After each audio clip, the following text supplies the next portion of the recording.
Decreto número 1171, de 22 de junho de 1994, aprova o Código de Ética Profissional do Servidor Público Civil do Poder Executivo Federal.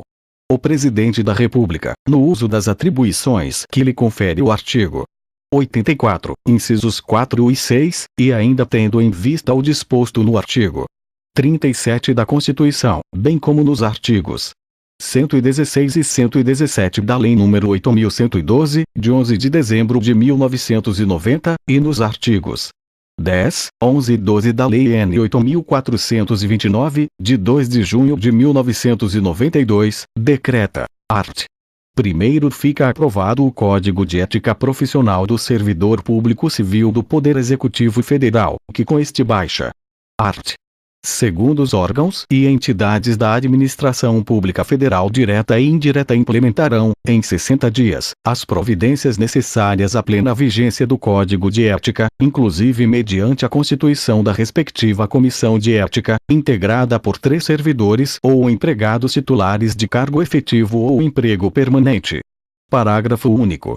A constituição da Comissão de Ética será comunicada à Secretaria da Administração Federal da Presidência da República, com a indicação dos respectivos membros titulares e suplentes. Art. 3º. Este decreto entra em vigor na data de sua publicação. Brasília, 22 de junho de 1994, 173 da Independência e 106 da República. Itamar Franco. Romildo Canhim. Este texto não substitui o publicado no DOU de 23 de junho de 1994. Anexo: Código de Ética Profissional do Servidor Público Civil do Poder Executivo Federal. Capítulo 1º. Seção I. Das regras deontológicas. Inciso 1. A dignidade, o decoro, o zelo, a eficácia e a consciência dos princípios morais são primados maiores que devem nortear o servidor público, seja no exercício do cargo ou função, ou fora dele, já que refletirá o exercício da vocação do próprio poder estatal. Seus atos, comportamentos e atitudes serão direcionados para a preservação da honra e da tradição dos serviços públicos. Inciso 2. O servidor público não poderá jamais desprezar o elemento ético de sua conduta.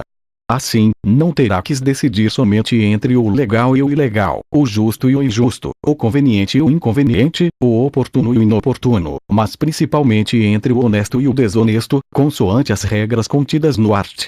37, caput, e parágrafo 4º, da Constituição Federal. Inciso 3. A moralidade da administração pública não se limita à distinção entre o bem e o mal, devendo ser acrescida da ideia de que o fim é sempre o bem comum.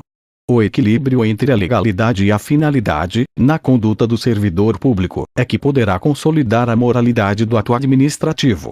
Inciso 4. A remuneração do servidor público é custeada pelos tributos pagos direta ou indiretamente por todos, até por ele próprio, e por isso se exige, como contrapartida, que a moralidade administrativa se integre no direito, como elemento indissociável de sua aplicação e de sua finalidade, erigindo-se, como consequência, em fator de legalidade. Inciso 5. O trabalho desenvolvido pelo servidor público perante a comunidade deve ser entendido como acréscimo ao seu próprio bem-estar, já que, como cidadão, integrante da sociedade, o êxito desse trabalho pode ser considerado como seu maior patrimônio. Inciso 6. A função pública deve ser tida como exercício profissional e, portanto, se integra na vida particular de cada servidor público. Assim, os fatos e atos verificados na conduta do dia a dia em sua vida privada poderão acrescer ou diminuir o seu bom conceito na vida funcional. Inciso 7. Salvo os casos de segurança nacional, investigações policiais ou interesse superior do Estado e da administração pública, a serem preservados em processo previamente declarado sigiloso, nos termos da lei, a publicidade de qualquer ato administrativo constitui requisito de eficácia e moralidade, ensejando sua omissão comprometimento ético contra o bem comum, imputável a quem a negar. Inciso 8. Toda pessoa tem direito à verdade. O servidor não pode omiti-la ou falseá-la, ainda que contrária aos interesses da própria pessoa interessada ou da administração pública. Nenhum Estado pode crescer ou estabilizar-se sobre o poder corruptivo do hábito do erro, da opressão ou da mentira, que sempre aniquilam até mesmo a dignidade humana quanto mais a de uma nação. Inciso 9. A cortesia, a boa vontade, o cuidado e o tempo dedicados ao serviço público caracterizam o esforço pela disciplina. Tratar mal uma pessoa que paga seus tributos direta ou indiretamente significa causar-lhe dano moral. Da mesma forma, causar dano a qualquer bem pertencente ao patrimônio público, deteriorando-o por descuido ou má vontade, não constitui apenas uma ofensa ao equipamento e às instalações ou ao Estado, mas a todos os homens de boa vontade que se dedicaram sua inteligência, seu tempo, suas esperanças e seus esforços para construí-los. Inciso 10. Deixar o servidor público qualquer pessoa à espera de solução que compete ao setor em que exerça suas funções, permitindo a formação de longas filas, ou qualquer outra espécie de atraso na prestação do serviço, não caracteriza apenas atitude contra a ética ou ato de desumanidade, mas principalmente grave dano moral aos usuários dos serviços públicos. Inciso 11. O servidor deve prestar toda a sua atenção às ordens legais de seus superiores, velando atentamente por seu cumprimento, e, assim, evitando a conduta negligente. Os repetidos erros, o descaso e o acúmulo de desvios tornam-se, às vezes, difíceis de corrigir e caracterizam até mesmo imprudência no desempenho da função pública. Inciso 12. Toda ausência injustificada do servidor de seu local de trabalho é fator de desmoralização do serviço público, o que quase sempre conduz à desordem nas relações humanas. Inciso 13. O servidor que trabalha em harmonia com a estrutura organizacional, respeitando seus colegas e cada concidadão, colabora e de todos pode receber colaboração, pois sua atividade pública é a grande oportunidade para o crescimento e o engrandecimento da nação. Seção 2 dos principais deveres do servidor público. Inciso 14. São deveres fundamentais do servidor público. Alínea A. Desempenhar, a tempo, as atribuições do cargo, função ou emprego público de que seja titular. Alínea B. Exercer suas atribuições com rapidez, perfeição e rendimento, pondo fim ou procurando prioritariamente resolver situações procrastinatórias, principalmente diante de filas ou de qualquer outra espécie de atraso na prestação dos serviços pelo setor em que exerça suas atribuições, com o fim de evitar dano moral ao usuário. Alínea C. Ser probo, reto, leal e justo, demonstrando toda a integridade do seu caráter, escolhendo sempre, quando estiver diante de duas opções, a melhor e a mais vantajosa para o bem comum. Alínea D. Jamais retardar qualquer prestação de contas, condição essencial da gestão dos bens, direitos e serviços da coletividade a seu cargo. Alínea E. Tratar cuidadosamente os usuários dos serviços, aperfeiçoando o processo de comunicação e contato com o público. Alínea F. Ter consciência de que seu trabalho é regido por princípios éticos que se materializam na adequada prestação dos serviços públicos. Alínea G. Ser cortês, ter urbanidade, disponibilidade e atenção, respeitando a capacidade e as limitações individuais de todos os usuários do serviço público, sem qualquer espécie de preconceito ou distinção de raça, sexo, nacionalidade, cor, idade, religião, cunho político e posição social, abstendo-se, dessa forma, de causar-lhes dano moral. Alínea H. Ter respeito à hierarquia, porém sem nenhum temor de representar contra qualquer comprometimento indevido da estrutura em que se funda o poder estatal. Alínea I. Resistir a todas as pressões de superiores hierárquicos, de contratantes, interessados e outros que visem obter quaisquer favores, benesses ou vantagens indevidas em decorrência de ações imorais, ilegais ou éticas e denunciá-las. Alínea J. Zelar, no exercício do direito de greve, pelas exigências específicas da defesa da vida e da segurança coletiva. Alínea L.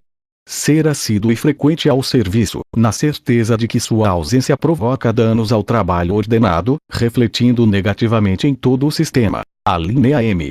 Comunicar imediatamente a seus superiores todo e qualquer ato ou fato contrário ao interesse público, exigindo as providências cabíveis. Alínea N. Manter limpo e em perfeita ordem o local de trabalho, seguindo os métodos mais adequados à sua organização e distribuição. Alínea O. participar dos movimentos e estudos que se relacionem com a melhoria do exercício de suas funções, tendo por escopo a realização do bem comum. A linha P.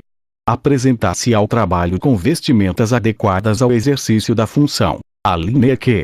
Manter-se atualizado com as instruções, as normas de serviço e a legislação pertinentes ao órgão onde exerce suas funções. A linha R. Cumprir, de acordo com as normas do serviço e as instruções superiores, as tarefas de seu cargo ou função, tanto quanto possível, com critério, segurança e rapidez, mantendo tudo sempre em boa ordem. A linha S. Facilitar a fiscalização de todos os atos ou serviços por quem de direito. A linha T. Exercer com estrita moderação as prerrogativas funcionais que lhe sejam atribuídas, abstendo-se de fazê-lo contrariamente aos legítimos interesses dos usuários do serviço público e dos jurisdicionados administrativos. A linha U. Abster-se, de forma absoluta, de exercer sua função, poder ou autoridade com finalidade estranha ao interesse público, mesmo que observando as formalidades legais e não cometendo qualquer violação expressa à lei. A linha V. Divulgar e informar a todos os integrantes da sua classe sobre a existência deste código de ética, estimulando seu integral cumprimento.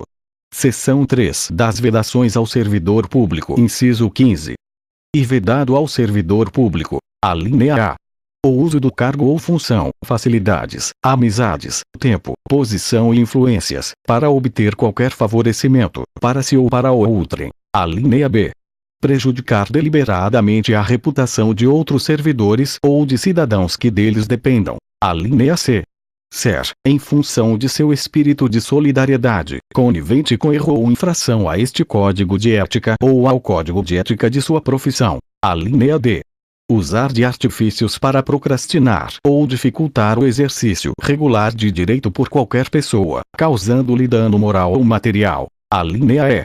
Deixar de utilizar os avanços técnicos e científicos ao seu alcance ou do seu conhecimento para atendimento do seu mister. A linha F. Permitir que perseguições, simpatias, antipatias, caprichos, paixões ou interesses de ordem pessoal interfiram no trato com o público, com os jurisdicionados administrativos ou com colegas hierarquicamente superiores ou inferiores. A linha G. Pleitear, solicitar, provocar, sugerir ou receber qualquer tipo de ajuda financeira, gratificação, prêmio, comissão, doação ou vantagem de qualquer espécie, para si, familiares ou qualquer pessoa, para o cumprimento da sua missão ou para influenciar outro servidor para o mesmo fim. A linha H. Alterar ou deturpar o teor de documentos que deva encaminhar para providências. A linha I. Iludir ou tentar iludir qualquer pessoa que necessite do atendimento em serviços públicos. A linha J. Desviar servidor público para atendimento a interesse particular. A linha L. Retirar da repartição pública, sem estar legalmente autorizado, qualquer documento, livro ou bem pertencente ao patrimônio público. A linha M. Fazer uso de informações privilegiadas obtidas no âmbito interno de seu serviço, em benefício próprio, de parentes, de amigos ou de terceiros. A linha N. Apresentar-se embriagado no serviço ou fora dele habitualmente. A linha O. Dar o seu concurso a qualquer instituição que atente contra a moral, a honestidade ou a dignidade da pessoa humana. A linha P. Exercer atividade profissional ética ou ligar o seu nome a empreendimentos de cunho duvidoso. Capítulo 2 das Comissões de Ética. Inciso 16. Em todos os órgãos e entidades da administração pública federal direta, indireta, autárquica e fundacional, ou em qualquer órgão ou entidade que exerça atribuições delegadas pelo poder público, deverá ser criada uma comissão de ética, encarregada de orientar e aconselhar sobre a ética profissional do servidor, no tratamento com as pessoas e com o patrimônio público, competindo-lhe conhecer concretamente de imputação ou de procedimento susceptível de censura. Inciso 17. Revogado. Inciso 18. A Comissão de Ética incumbe fornecer, aos organismos encarregados da execução do quadro de carreira dos servidores, os registros sobre sua conduta ética, para o efeito de instruir e fundamentar promoções e para todos os demais procedimentos próprios da carreira do servidor público. Incisos 19, 20 e 21 revogados. Inciso 22.